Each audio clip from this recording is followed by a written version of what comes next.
이제 학습하게 될 내용은 좌표 평면에 그려지는 그래프에 대하여 설명을 할 차례인데, 이에 앞서 함수에 대한 개념 이해를 하고 나서 그래프에 대하여 알아보도록 할게요.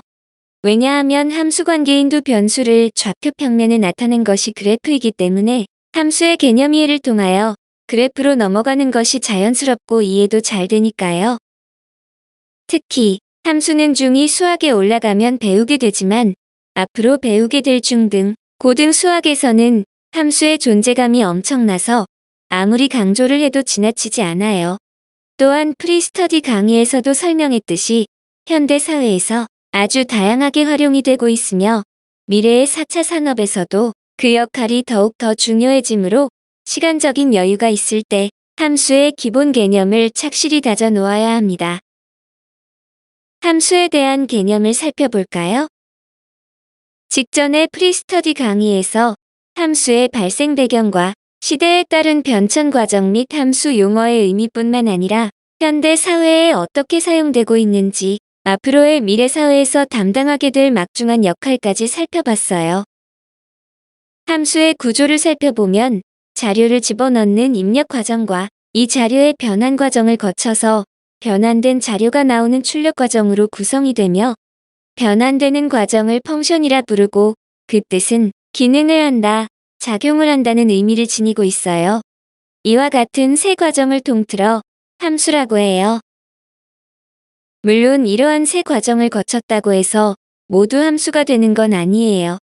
왜냐하면 이 중에서 함수의 조건을 충족시켜야 가능하므로 이는 잠시 후 함수의 정의를 다룰 때 자세히 설명하도록 할게요.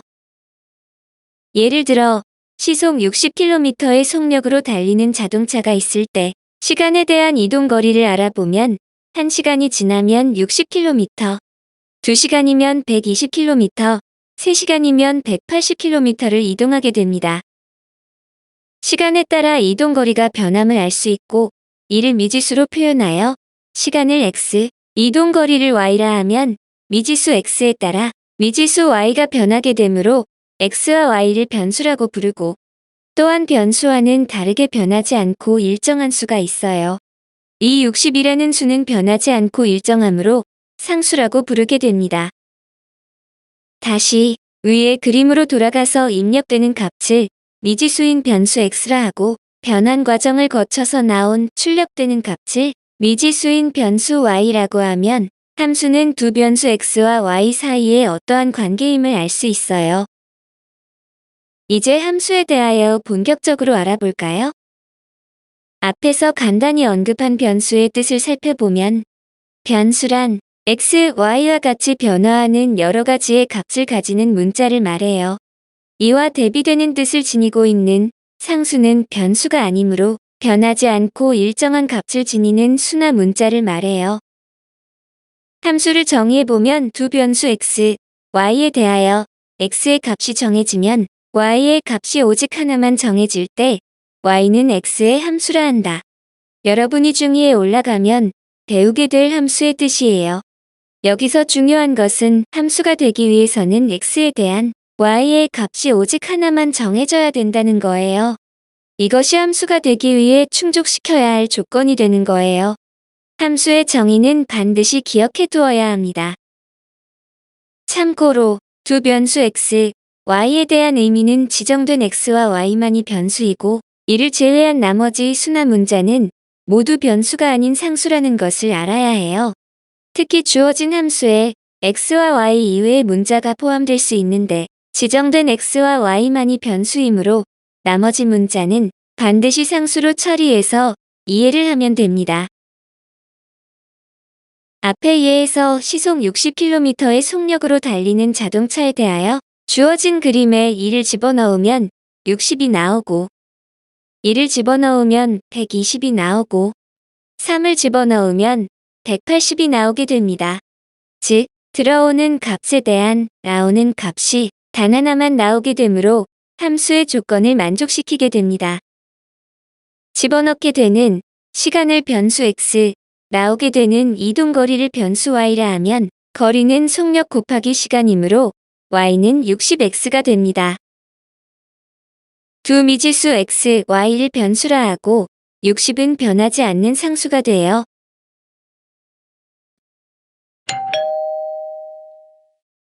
이번엔 함수 부분에서 중등부 학생들이 가장 어려워하는 함수값에 대하여 알아볼게요. 이 함수값은 고등 수학에서 아주 중요하게 다루는 최대값과 최소값과도 연관되므로 개념을 잘 익혀두어야 해요. 이전의 예를 통하여 알아보면 어떤 값을 입력하면 60배가 되어서 출력되는 마법의 상자가 있다고 했을 때 1을 입력하면 60으로 출력이 되고 2는 120으로 3은 180으로 출력이 돼요. 그렇다면 숫자가 아닌 문자를 집어넣어 볼까요? 문자인 변수 x를 입력하면 60x로 출력이 되고 문자인 변수 t를 입력하면 60t로 출력이 되겠네요. 모든 입력되는 값을 60배하여 출력하는 마법의 상자를 펑션이라고 하고 이 펑션을 이용하여 입력과 출력의 관계를 나타내 볼게요. 펑션의 첫 머리 글자를 이용하여 이 마법의 상자를 f라고 표현하고 입력하고 출력하는 두 변수의 자리가 필요하겠네요. 그래서 f의 오른쪽에 괄호를 사용하여 괄호 안에는 들어가는 수나 문자를 입력하는 곳으로 파란색으로 밑줄 친 부분이 들어가고 등호의 우변에는 나오는 수나 문자인 출력되는 곳으로 빨간색으로 밑줄 친 부분이 들어가는 것으로 약속하여 표기하기로 했어요. 이러한 표기 방식을 함수값이라고 해요. 간략히 괄호 안은 들어가는 곳, 우변은 나오는 곳으로 기억하면 되겠죠. 지금은 함수값을 다루지 않지만 중2부터는 여러분들과 함께 고등학교를 졸업할 때까지 계속 따라다닐 거니까 미리 친하게 지내보자고요. 위 그림을 함수값의 형식을 이용하여 나타내 볼까요? 괄호 안에는 들어가는 수나 문자이므로 먼저 1을 넣으면 우변에는 나오는 수나 문자이므로 1에 대응하는 함수값 60을 적으면 되고 이번에는 2를 넣으면 우변에는 함수값 120을 3을 넣으면 우변에는 함수값 180을 적으면 돼요. 괄호 안에 변수 x를 넣으면 우변에는 60x를 변수 t를 넣으면 우변에는 60t를 적으면 되겠죠. 참고로 주어진 함수의 식을 변수 x에 대하여 fx는 60x로 표현한 것과 변수 t에 대하여 ft는 60t로 표현한 것은 같을까요? 다를까요? x와 t는 모두 변수이므로 두 문자 대신에 같은 수를 대입하면 그 결과는 서로 같아지므로 이 두 식은 같은 표현이 되며 나중에 여러분이 고등 수학의 함수에 대하여 배울 때 자세히 다루게 될 겁니다. 이번엔 함수식을 나타내는 과정에 대하여 알아볼게요. 두 변수 x, y에 대하여 함수값으로 나타내면 괄호 안에는 들어가는 변수 x를 등호 쪽에는 나오는 변수 y를 적으면 돼요. 여기선 y의 위치를 우변으로 fx를 좌변으로 하여 나타낸 것이고 함수를 표현할 때 일반적으로 y는 fx로 나타내게 됩니다. 즉, 출력되는 y의 값이 60 곱하기 x이므로 y는 60x라고 씁니다. 이를 두 변수가 아니라 한 변수 x에 대하여 나타내보면 변수 x에 대하여 출력되는 값이 60x가 돼요. 함수값으로 나타내면 괄호 안에는 들어가는 변수 x를 등호의 우변에는 나오는 값인 60x를 적으면 따라서 fx는 60x가 됩니다. 여기서 색칠한 두 식은 같은 마법의 상자에 의해서 나온 식이므로 모두 같은 표현이 됩니다. 그래서 함수를 표현할 때에는 y는 fx가 되므로 함수식을 두 변수를 사용하여 y는 60x라고 쓰거나 한 변수를 사용하여 fx는 60x로 사용해도 상관이 없어요. 그럼 함수값 fx에 대하여 자세히 살펴볼까요? fx는 60x라고 했을 때 fx 자체가 지니는 의미는 fx의 우변에는 문자인 변수 x가 들어있는 식이 된다는 것을 뜻하고 함수의 입장에서는 우변은 변수 x를 집어넣을 때 나오는 함수값이 된다는 거예요. fx는 60x라는 식을 두 변수로 표현하면 y는 60x이므로 위 설명한 부분의 함수값 fx는 y의 값이 된다는 겁니다. fx는 60x에 대하여 변수 x의 값에 1, 2, 3 등의 값을 대입해보면서 나온 식의 의미를 알아보면 x가 1이면 즉 들어가는 곳에 2를 집어넣으면 f1은 60 곱하기 1이므로 60이 되며 이는 x가 1일 때 y의 값은 60이 된다는 거예요. x가 2이면 즉 들어가는 곳에 2를 집어넣으면 f2는 60 곱하기 2이므로 120이 되며 x가 3이면 즉 들어가는 곳에 3을 집어넣으면 f3은 60 곱하기 3이므로 180이 되며 여기서 f1, f2, f3은 함수값을 의미하고 x에 대한 y의 값을 나타냅니다.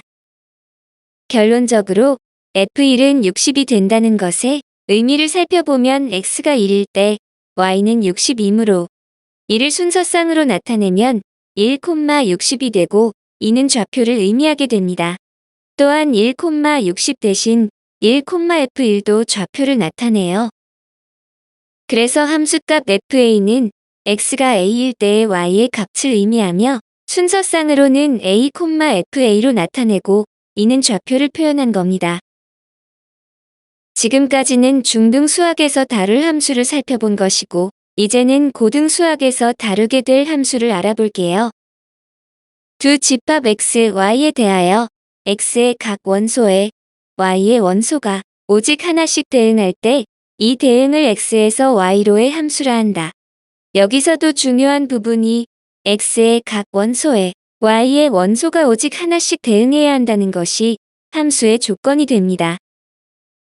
이것은 고등 수학에서 정의된 함수로 현행 교과 과정상 중등 수학에서는 집합을 배우지 않아서 중등 수학에서는 집합의 개념을 제외하고 변수를 이용하여 함수를 설명한 거예요. 또한 중등 수학에서는 함수로 표현된 관계식을 함수라고 하지만 고등 수학에서는 관계식으로 나타내지 못하더라도 함수의 형식을 만족시키면 함수가 되므로 중등 수학보다 더 넓고 포괄적인 의미를 지니게 됩니다. 그래서 현대 사회에서 다루게 되는 현상을 함수와 연관시켜서 폭넓게 사용되기도 합니다. 잠시 후 집합에 대하여 간략히 설명을 할 텐데 함수의 온전한 개념인 고등 수학에서의 함수의 정의를 반드시 기억해 두세요. 참고로 집합이라는 것은 글자 그대로 뭔가를 모은다는 것을 나타내죠. 그래서 집합의 정의는 어떤 기준에 따라 대상을 분명하게 정할 수 있을 때 그 대상들의 모임을 뜻해요. 그리고 집합을 이루고 있는 대상 하나하나를 원소라고 해요. 예를 들어 어떤 집합이 12하의 3의 배수라고 한다면 이는 모임의 기준이 분명하므로 집합이 되며 이 집합을 이루는 원소는 3, 6, 9가 됩니다. 집합의 개념에 대하여 간략히 살펴봤으니 다음으로 대응 관계에서 함수의 조건을 만족시키는지 아닌지를 판단하여 함수를 구분해 볼까요? 첫 번째로 집합 x에 대하여 1, 2, 3은 집합 x를 이루고 있는 원소가 되며 집합 y에 대하여 a, b, c는 집합 y를 이루고 있는 원소를 나타내며 참고로 집합은 대문자 알파벳을 사용하여 나타내고 원소는 소문자 알파벳을 사용하여 나타내요. 집합과 원소에 대한 설명은 이 정도로만 이해해도 되므로 더 이상의 언급은 하지 않을게요. 1은 b에, 2는 c에, 3은 a에 각각 대응되는 관계가 있을 때 이를 우리에게 익숙한 마법의 상자로 표현해 볼까요? 2를 집어넣으면 변환 과정을 거쳐서 b가 나오고 2는 c로, 3은 a로 나오게 되죠. 그래서 집어넣는 값에 대하여 오직 하나의 결과가 나와서 즉 하나씩만 대응이 되므로 함수의 조건을 만족시키게 됩니다. 이를 앞에서 배운 함수값으로 표현하면 괄호 안에 1을 넣으면 나온 결과가 b이므로 f1은 b가 되고 괄호 안에 1을 넣으면 나온 결과가 c이므로 f2는 c가 되며 괄호 안에 3을 넣으면 나온 결과가 a가 되므로 f3은 a가 되죠. 여기서도 출력되는 함수값이 오직 하나의 결과가 나오므로 함수가 됩니다. 두 번째로 1은 a에, 2도 a에, 3도 A에 각각 대응되는 관계가 있을 때 이를 마법의 상자로 표현해보면 2를 집어넣으면 변환 과정을 거쳐서 A가 나오고 2도 A로 3도 A로 나오게 되죠. 그래서 집어넣는 값에 대하여 오직 하나의 결과가 나와서 즉 하나씩만 대응이 되므로 함수의 조건을 만족시키게 됩니다. 여기서 대응되는 값이 모두 같은 문자인 A에 대응하더라도 함수가 되기에는 아무런 상관이 없다는 거예요. 이를 함수값으로 표현하면 괄호 안에 2를 넣으면 나온 결과가 A이므로 F1은 A가 되고 괄호 안에 2를 넣으면 나온 결과가 A이므로 F2도 A가 되며 괄호 안에 3을 넣으면 나온 결과가 A이므로 F3도 A가 되죠. 여기서도 출력되는 함수값이 오직 하나의 결과가 나오므로 함수가 됩니다. 세 번째로 1은 B에, 2는 C에, 3은 어디에도 대응하지 않을 때 1을 마법의 상자로 표현해보면 2를 집어넣으면 변환 과정을 거쳐서 B가 나오고 2는 C로 대응이 되지만 3은 대응한 값이 없으므로 어떠한 값도 나오지 않죠. 그래서 집어넣는 값에 대하여 오직 하나의 결과가 나와야 하지만 즉 하나씩만 대응이 되어야 하지만 3에 대응하는 값이 없으므로 함수의 조건을 만족시키지 못하게 됩니다. 이를 함수값으로 표현하면 F1은 B가 되고 F2는 C가 되며 괄호 안에 3을 넣으면 나온 결과가 없으므로 F3은 존재하지 않아요. 그래서 함수가 될 수 없죠. 네 번째로 1은 B에, 2는 C에, 3은 A와 C에 대응할 때 1을 마법의 상자로 표현해보면 1을 집어넣으면 변환 과정을 거쳐서 B가 나오고 2는 C로 대응이 되지만 3은 A와 C에 대응하므로 그래서 집어넣는 값에 대하여 오직 하나의 결과가 나와야 하지만 즉 하나씩만 대응이 되어야 하지만 3은 A와 C로 두 번을 대응하게 되므로 함수의 조건을 만족시키지 못하게 됩니다. 이를 함수값으로 표현하면 F1은 B가 되고 F2는 C가 되며 괄호 안에 3을 넣으면 나온 결과가 A와 C이므로 F3은 A와 C가 되고 여기선 3에 대한 함수값이 두 개가 나오게 되므로 함수가 될 수 없어요. 위의 네 가지 예를 통하여 함수의 조건인 x의 각 원소에 y의 원소가 오직 하나씩 대응되어야 한다는 말의 의미를 이해할 수 있겠죠? 이번엔 함수의 조건을 만족시키는 예를 통하여 함수와 관련된 용어를 살펴볼게요. 올림픽에서 우리나라의 금메달에 명예를 안겨주는 효자 종목인 양궁을 이용하여 설명하면 집합 X는 준호, 재석, 바람이고 이는 활을 쏘는 사람들을 모아놓은 것이고 집합 Y는 0, 2, 4, 6, 8, 10으로 나올 수 있는 점수들을 모아놓은 것이라고 할 때 여기서 활을 쏘는 사람들의 집합을 정의역이라고 하고 나올 수 있는 점수들의 집합을 공역이라고 해요.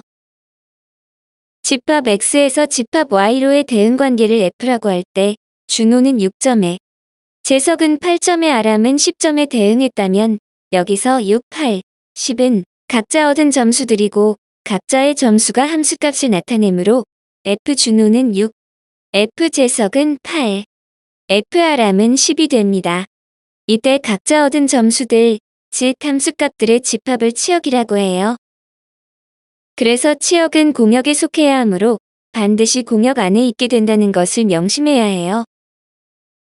예를 들어 어떤 선수가 쏜 점수가 10점보다 높게 나왔다면 치역이 공역을 벗어나게 되므로 함수가 될 수 없다는 거예요. 이를 마법의 상자를 이용하여 나타내면 들어오는 값인 준호, 재석, 아람 전체는 정의역이 되고 나온 결과인 6, 8, 10 전체는 치역이 되며 나온 점수와 나오지 않은 점수를 포함한 전체는 공역이 됩니다. 그래서 치역은 공역 안에 속해 있게 되죠. 참고로 각각 용어에 대한 정의를 알아보면 집합 X는 정의역이고 집합 Y는 공역이 되며 대응관계를 F라 할 때 1은 A에, 2는 C에, 3은 B에, 4는 C에 대응이 된다면 여기서 대응된 결과인 함수값 A, B, C가 치역이 됩니다. 정의역에서 역의 한자는 영역이나 구역을 나타낼 때 사용되는데 그래서 정의역이란 주어진 함수에 대하여 그 함수가 정의되는 모든 수의 집합을 뜻해요. 즉, 함수가 정의되는 영역을 의미해요. 좀 더 쉽게 이해하려면 정의역은 문제에서 출제자가 제시하는 범위를 나타냅니다. 공역에서 공의 한자는 함께라는 의미를 지니는데 그래서 공역이란 정의역에 따라 함께 대응되는 영역을 뜻해요. 즉, 정의역과 함께 따라 다니는 범위를 나타냅니다. 치역에서 치의 한자는 가치, 수치, 값이라는 의미를 지니는데 여기서의 값이란 함수값을 말하며 그래서 치역이란 함수값들의 범위를 뜻해요. 함수값은 F1은 A, F2는 C, F3은 B, F4는 C가 되겠죠?